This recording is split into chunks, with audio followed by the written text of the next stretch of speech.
Most of the time on my program, I offer my thoughts and people react positively, negatively, just inquiring. But a fair amount of time, I mean, the minority, but a fair amount of time, nevertheless, I ask you because I learn a lot. The collective wisdom of the audience is much greater than my own. Collective wisdom is a very wonderful phrase. So here's the question. Do you believe that the quarantine, unprecedented, I think, in history of all people, virtually all people, do you think that the quarantine will increase, decrease, or have no impact on people's desire to marry? 1-8 Prager 776. Especially young people. So let's say a 30-year-old, 25, 30, 35-year-old single man, single woman. Especially if you fall into that category of single under 40, let's say. I'd love to hear from you. You'll be doing a service to humanity. How often can you do a service to humanity, right? That's a big deal. So you're a single person. Now, obviously, you could be single and 80, and I'm interested there too. But I'm particularly interested in how the never married react to this. Does it make you think, when all is said and done, I really rather have somebody in my life on a permanent basis, some really fully stable relationship than what I have now? Or does a person say, maybe they're with a significant other and things aren't going great, and they're thinking, whoa, glad I had this test because I do not want to be with him or her the rest of my life, or for that matter, another year.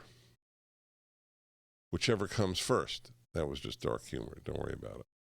It's like when people say to me, when I give my credit card on the phone, expiration date, I have a cute line. Every so often I will say, mine or the card's? Sometimes they laugh. Sometimes they go, the card. They don't find it as funny as I do. So what do you think the effect will be upon marriage of the quarantining? I don't know the answer. Look, I have always believed that it is better to have a permanent person in your life. I've been divorced, but that one has nothing to do with the other. I still obviously believe that that's the ideal.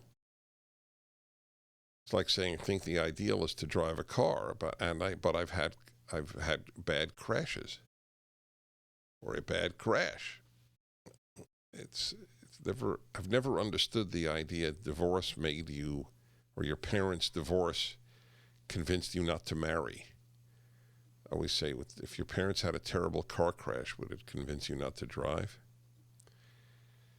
Anyway, that's the question here. What do you think it will lead to, one or the other?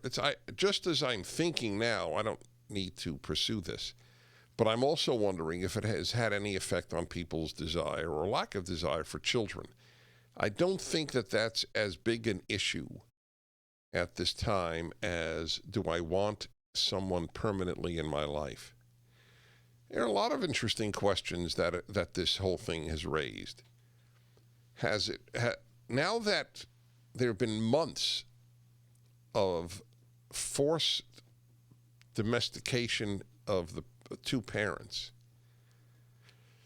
has that affected their view of the question, especially for women, whether you think it's fair or not? It's true. It just is.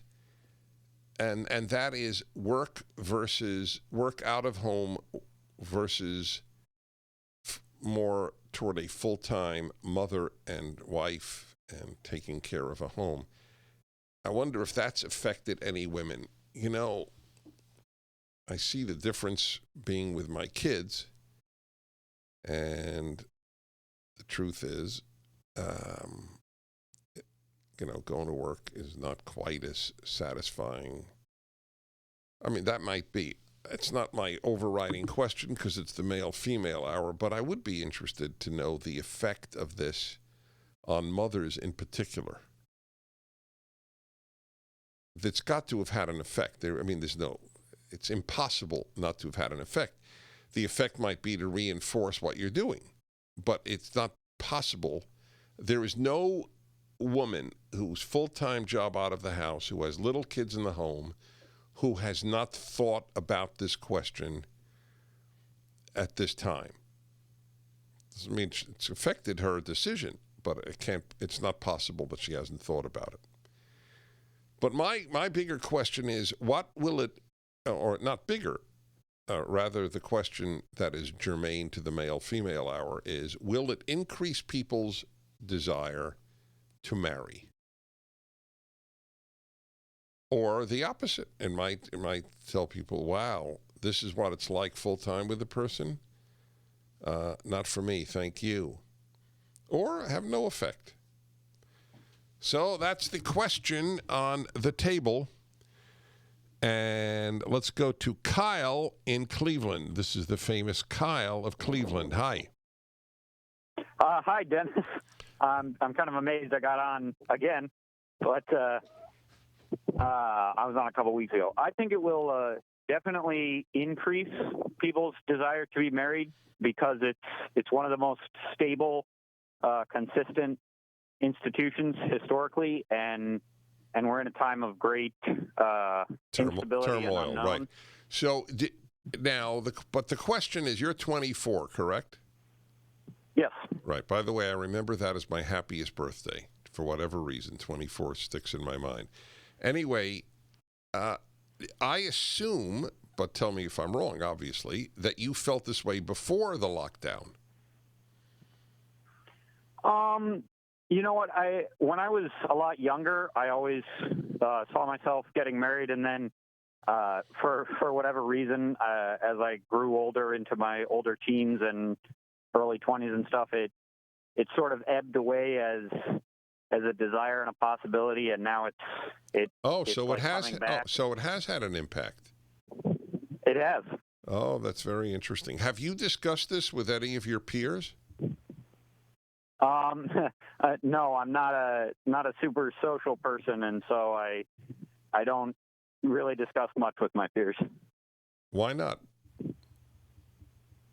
I don't know. Well, I'm conservative and Christian and stuff, and so I don't express a lot of my personal opinions among my peers. Oh, I see. For fear of the reaction. Yeah.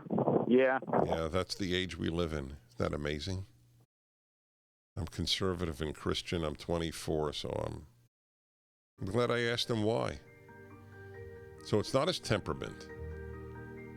It's the temperament of America.